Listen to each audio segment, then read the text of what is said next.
জীবনে যদি অনেক নামাজ কাজা হয়ে যায়, অনেক ওয়াক্ত, অনেক বছর পর্যন্ত আপনি নামাজ আদায় করেন নাই, কিন্তু এখন আপনি নামাজটা আদায় করতে চান, এই নামাজ কত কাজা হয়েছে আপনার কোনো হিসাবও নাই, তাহলে আপনি কিভাবে নামাজটা আদায় করবেন? এই বিষয়টা নিয়ে আমি আপনাদেরকে ক্লিয়ার করতে চাই। অনেকেই প্রশ্ন করে, হুজুর আমার শরীয়তের হুকুম যখন আমার উপরে জারি হয়েছে তখন থেকে আমি 2 বছর 5 বছর 7 বছর আমি নামাজ আদায় করি নাই, কিন্তু আলহামদুলিল্লাহ এখন আল্লাহ পাক আমাকে কবুল করেছে, এখন আমি নামাজটা আদায় করি এবং অতীত জীবনে নামাজ কাজা করার কারণে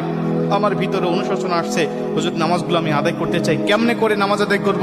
শুধু তওবা করলেই হয়ে যাবে নাকি আমাকে সেই নামাজগুলোকে হিসাব করে করে আমাকে পড়তে হবে? অনেকেই বলে, হুজুর হিসাব করা তো সম্ভব নয়, তাহলে কিভাবে নামাজটা আদায় করব? কারণ অল্প যদি ওয়াক্ত নামাজ কাজা হয়,